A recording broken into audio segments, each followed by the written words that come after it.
Kendrick Lamar's Mr. Morale and the Big Steppers is one of the most vulnerable concept albums to ever exist in the history of music. Oh, but what about To Pimp a Butterfly, you may ask? Well, shit. That's also a great pick, but hold up. Let me convince you why Mr. Morale has arguably way more depth and healing compared to Pimp a Butterfly.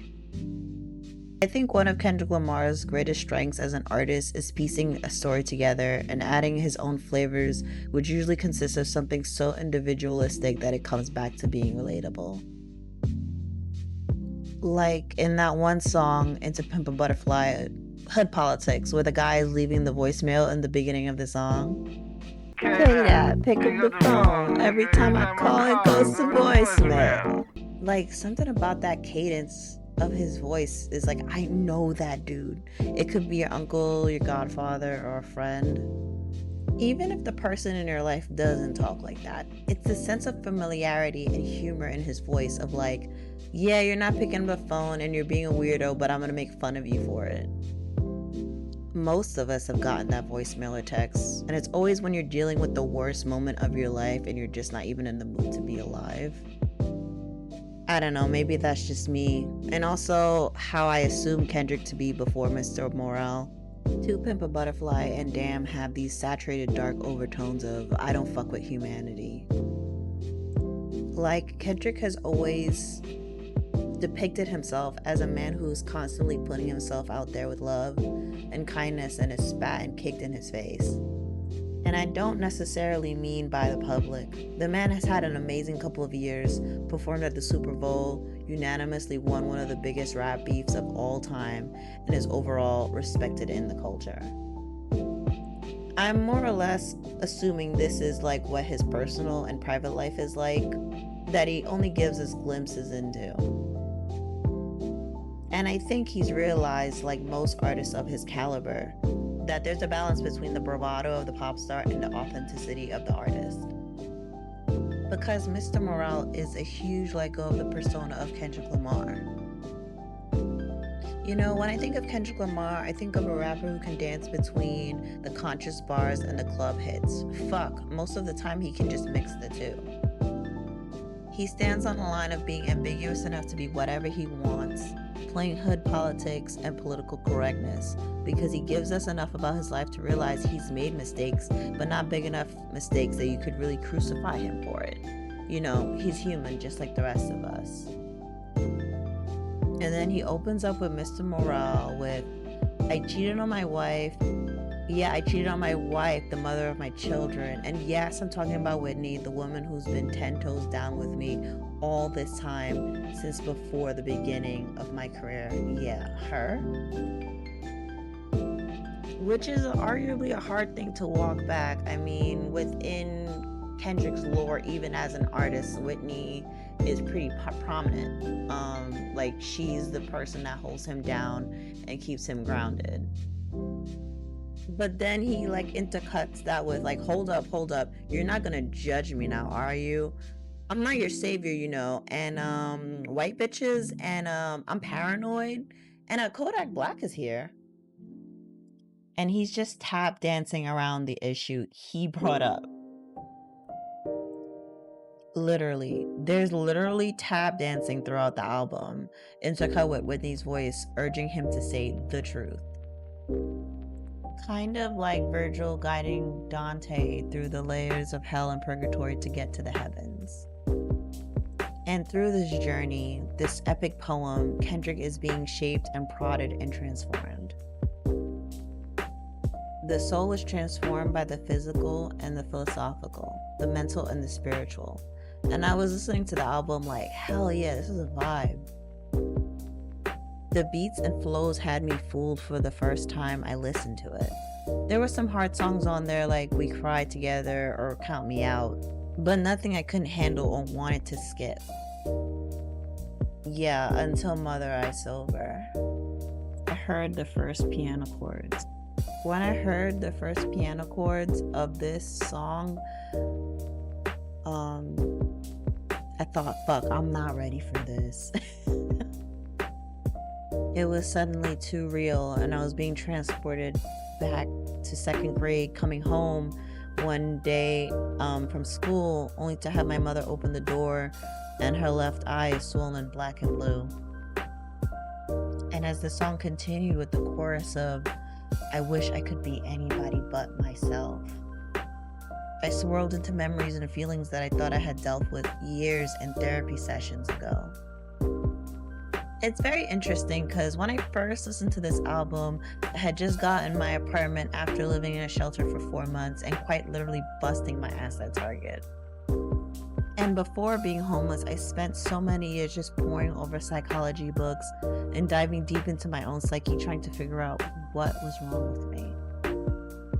And while I don't regret that time and energy I put into doing that, it was nothing like the gift of realization that song gave me. And I don't think I was hiding anything from myself, but I was tap dancing around the truth, grooving and shaking through the misery and trauma, because what else are you supposed to do? You can't go back to the past and change things that happen. Shit, sometimes there's no hero or villain. There's no clear divide of good and evil. There's just the event or events that happened. It's so different from a song like You from To Pimp a Butterfly. You is a song about regrets, but there's an explosive anger and chaos that makes me at least feel disconnected from it. Even the flow and the voices that he uses makes it feel like you're listening to a performance of grief. But Mother I Sober is just bare bones to the degree that Kendrick is not just talking about himself, but to you, in a way that mirrors the deepest, darkest corners of yourself. The song is so bare bones in the stillness of it. The production is so clean, and the piano, I would say from the beginning to halfway through the song is it's so open. It's such an open instrumental that it just kind of reminds me more of like a character giving a soliloquy in a Shakespeare play more than anything, than a rap song at least. When I first got the apartment, I was by myself for the first time, completely alone in my life. And there was a lot of stillness. There wasn't a need to hustle and cram as many shifts at Target and be as busy as possible. And also when I got home, there wasn't any chaos happening. There was no one arguing or fighting. Ultimately, I got the thing I wanted, which was my own space and the validation that I wasn't just some mentally ill person. I worked hard, didn't rely on anyone else, and I got the place and the space I wanted, but it didn't feel right. It felt like I was choking on the piece I worked so hard for. I couldn't even sleep in my bed. I slept on the sofa for months, unable to relax, wanting to fall back into toxic old habits, and I did. Yeah, unfortunately I did for a while. I don't know, listening to that song, I don't want to say it changed me. I think we change ourselves at the end of the day. We can put a song on like Mother I Sober, or we can put on N69 or N96. I don't know where my brain is right now. 69, girl, get your head out of the gutter. It's just Kendrick trying to save himself released a sense of vulnerability and desperation from him that made me look at myself from a completely different perspective. And looking back at why that song triggered that memory is because that was the first real trauma of my life, I think. I mean, they say the first real trauma of your life is being born. You coming into the world literally. But for me, the first conscious trauma I can think of is that memory of seeing my mother with a black eye, and just the rage, the confusion, the sadness, all like feeling all the emotions. And also the song is about Kendrick himself seeing his mother being abused and the helplessness that comes with. I don't think I don't know how common an experience like that is, but I think we can all kind of relate to being in a situation where we see someone fall victim to something and thinking, I should have done something. I wish I could have done something to prevent this. And that's exactly how I felt in that moment, above all the other feelings that I had, even at that young of an age, which I it's kind of fascinating, right? Because it's like, even if I was home when that happened to my mother, like, I wouldn't have been able to do anything about it. But I've always carried this sense of responsibility, especially being an older sister as well. I always carried this sense of responsibility that I had to take care of everyone around me. And I think that feeling was mostly born from that event. But it's like I didn't even realize it until I was listening to this song. Like, I hadn't even thought about that moment. And not even that moment. I'm just talking about the initial moment of me coming home and seeing my mom, for the first few seconds of just looking at her face. I'm not even talking about the cops showing up or the events that led to with the person who had hit her. Like, I'm not even talking about that. I'm just talking about those first few seconds of seeing my mother. I kept thinking about that moment, about that imagery, for the first couple minutes of the song. But towards the end, I felt like this release, like, I accepted it. It came to my mind, I accepted it, and now I could release it.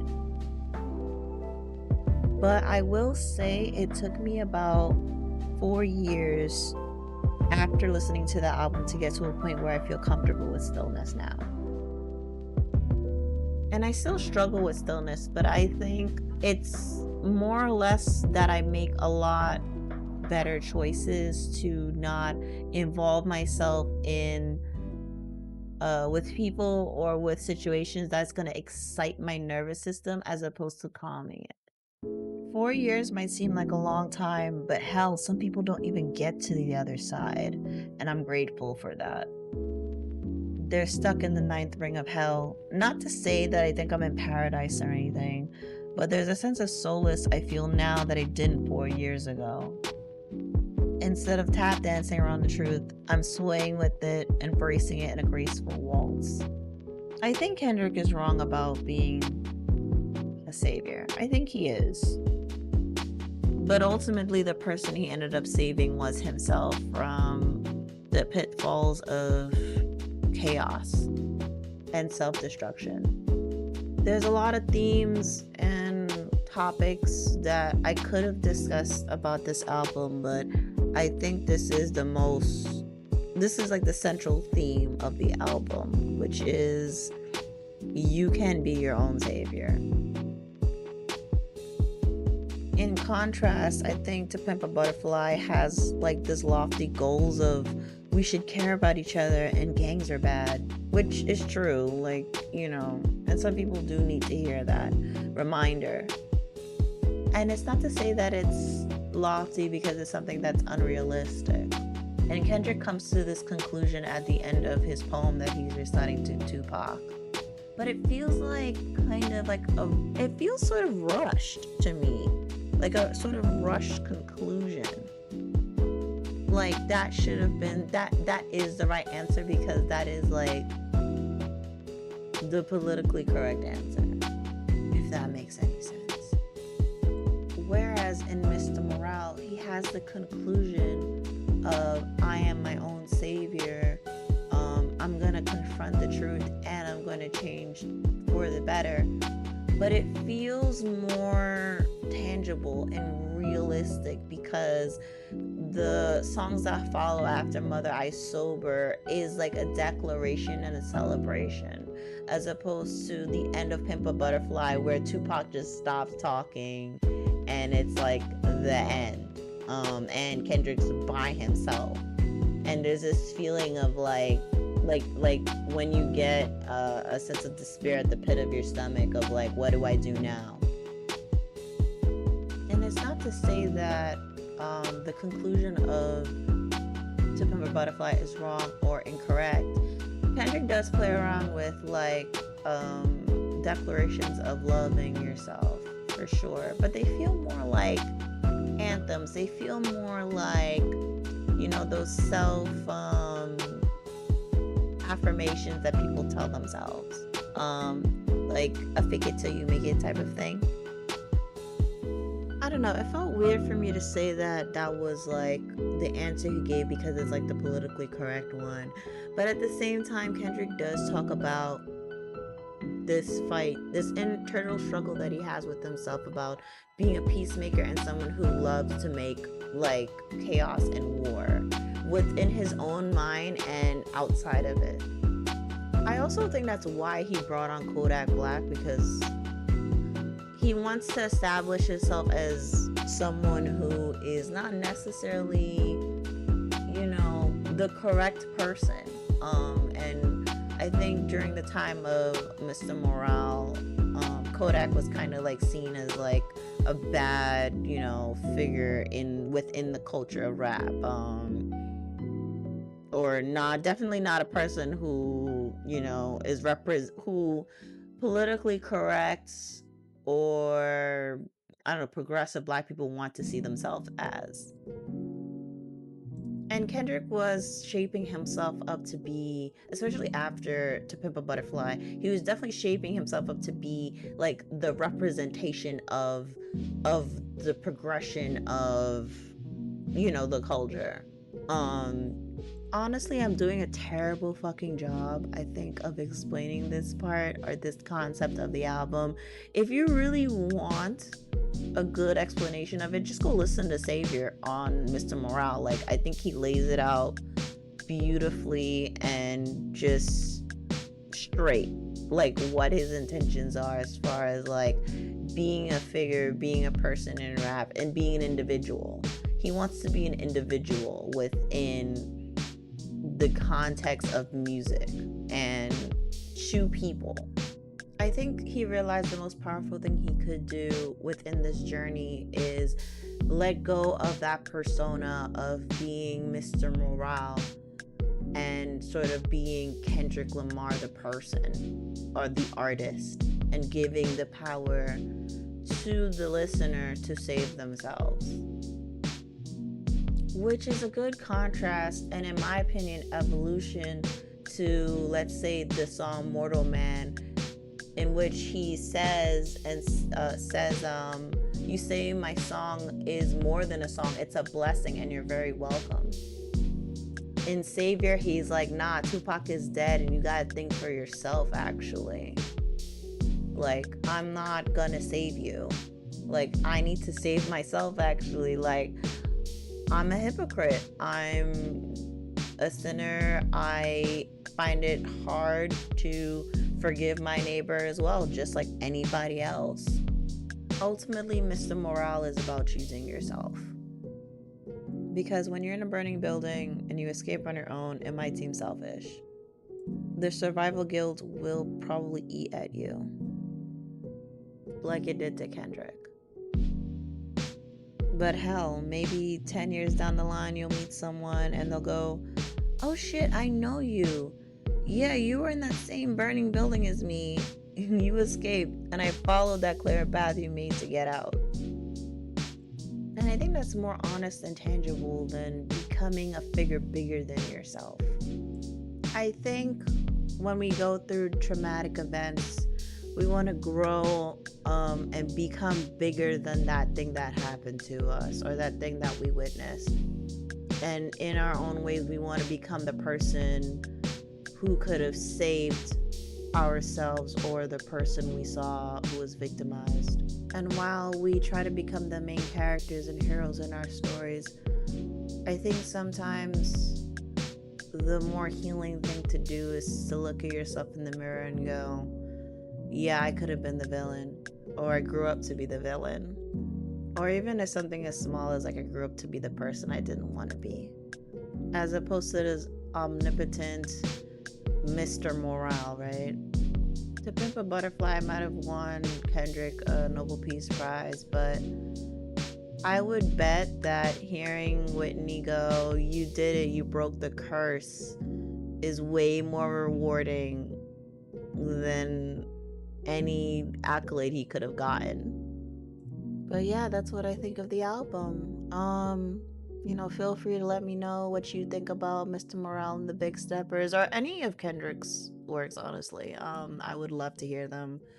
I'm a huge Kendrick fan, and I'm pretty sure most of the people who watch my videos are somewhat of a fan too. So if you have listened to the album or you haven't listened to the album, let me know um like what you think about this video, please. Thank you, and thanks for watching. Bye.